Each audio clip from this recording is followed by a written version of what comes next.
देव दामोदर मंदिराला वास्कोच्या 126 वर्ष झाली आणि ही भजनी परंपरा आहे देवळातले सगळ्या 126 वर्ष टिकून राहिल्या हे आपल्या मोठं कौतुकास्पद आहे आणि गोव्यामध्ये ही भजनी परंपरा खूप ठिकाणी आहे. तर हे कसं झालं, हा देव दामोदर इथे कसा आला, इतके वर्ष हे परंपरा कशी टिकून राहिली किंवा त्या परंपरा टिकवता आणखी काही मूल्यांची ते संस्कृतीची जपणूक झाली, हे सगळं मला खूप फॅसिनेटिंग वाटलं. ते संचित आपल्या पुढच्या पिढीपर्यंत पोचावं असं वाटलं.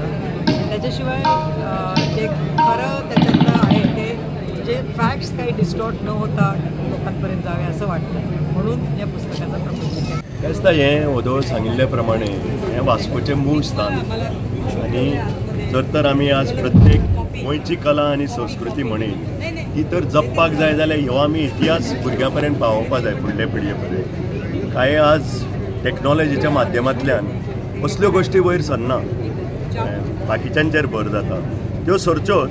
पूण त्या बरोबरूय इतिहास प्रत्येक गांवाचो वदळ हांवें महालक्ष्मीचो इतिहास सांगलो, तसो हांगा दामबाबाचो इतिहास वास्को पळयत जाल्यार जे भावनेन आनी श्रद्धेन जेन्ना लोक एकठांय जाले, म्हाका दिसता एट द सेम टायम आमी सदांच सोशल फॅब्रिकाचेर उलयता.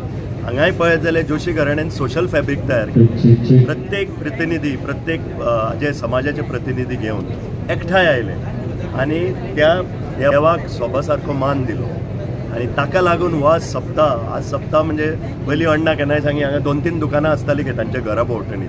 आज तूं जाणा हांगा लाखांनी आनी कोट्याचो धंदो जाता सप्ताक.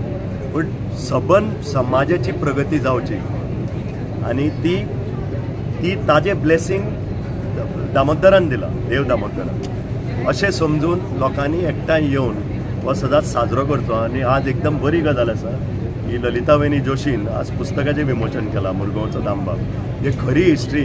काय कितें आतां एवरी जनरेशन तूं तर आतां उलयत प्रत्येक एक शब्द वचून तो डिस्टॉर्ट जाता फॅक्ट. तो फॅक्ट परतो हाडचो म्हणून त्याच हेतून तिणें तें पुस्तक हें केलां. म्हणून हांव तिजेय बी अभिनंदन.